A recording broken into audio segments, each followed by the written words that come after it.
چند مناسبات ایسی ہیں جن کے حوالے سے مومنین کے درمیان اشتباہ پایا جاتا ہے۔ آج کی اس ویڈیو میں ہم اسی اشتباہ کی طرف متوجہ کریں گے۔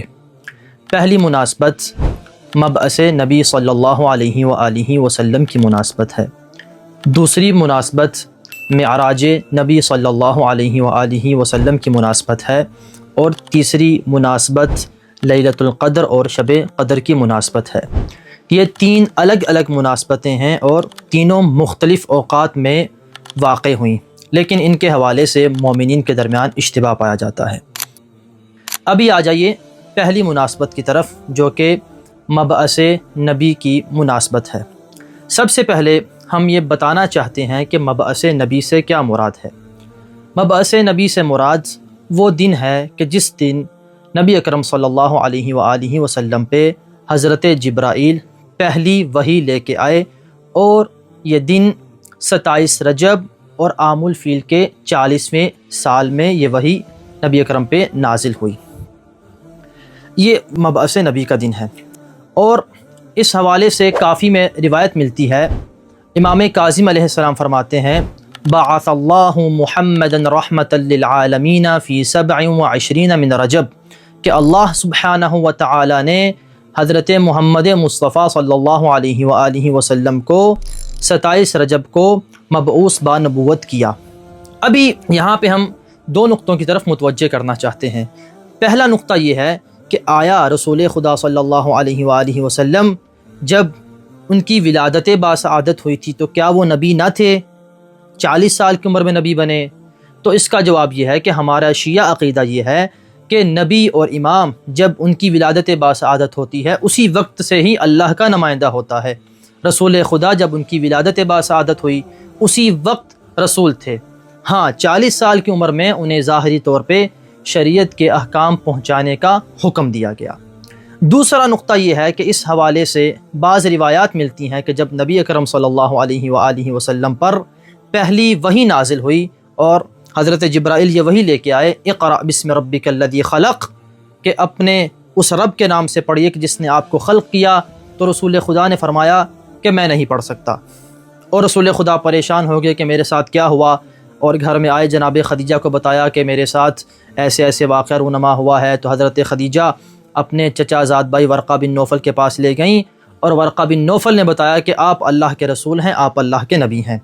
تو اس طرح کی جو روایات ہیں یہ ہمارے برادران اہل سنت کی کتابوں میں تو ملتی ہیں، ہمارے ہاں یہ روایات بالکل بھی معتبر نہیں ہیں اور یہ نبی کی توہین کے مترادف ہیں۔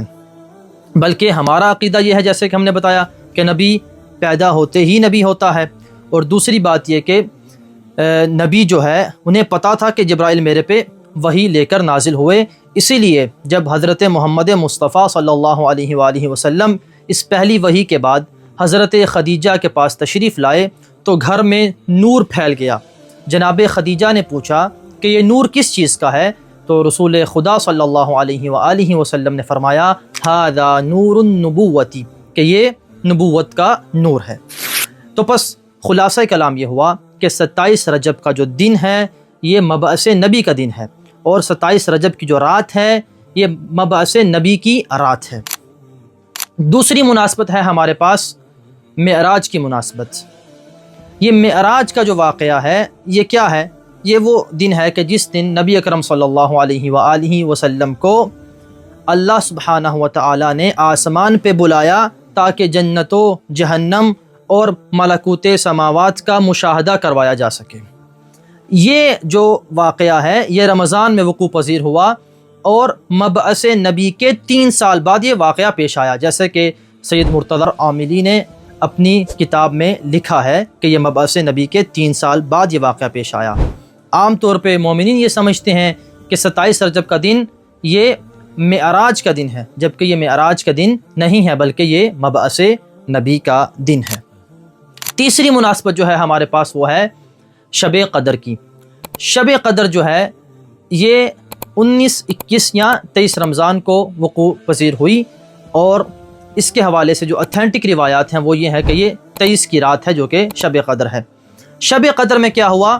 پورے کا پورا قرآن ایک ہی دفعہ میں قلب پیغمبر صلی اللہ علیہ وآلہ وسلم پر نازل ہوا، اور یہ کسی مخصوص سال میں نہیں رونما ہوا، بلکہ اس کے بارے میں روایات میں ملتا ہے، اور جیسے کہ ہمارے مفسرین کا بھی یہ نظریہ ہے، جیسے کہ علامہ طباطبائی ہیں، وہ فرماتے ہیں کہ یہ کئی بار یہ واقعہ رونما ہوا، بلکہ ہر سال یہ واقعہ رونما ہوتا رہا۔ تو پس خلاصہ کلام یہ ہوا، ہمارے پاس 3 مناسبتیں ہیں، ایک مبعث نبی، ایک ہے معراج نبی، ایک ہے لیلۃ القدر۔ یہ تینوں مختلف مناسبتیں ہیں، مختلف اوقات میں وقوع پذیر آئیں، اور ابھی جو مناسبت آ رہی ہے 27 رجب کو، یہ مبعث نبی کی مناسبت ہے۔ تو 27 رجب کا دن مبعث نبی کا دن ہے، اور 27 رجب کی رات مبعث نبی کی رات ہے۔ اور آخر میں دعا گو ہوں کہ خدا ہمیں اس رات اور اس مبارک دن کی توفیقات کو سمیٹنے کی توفیق عطا فرمائے۔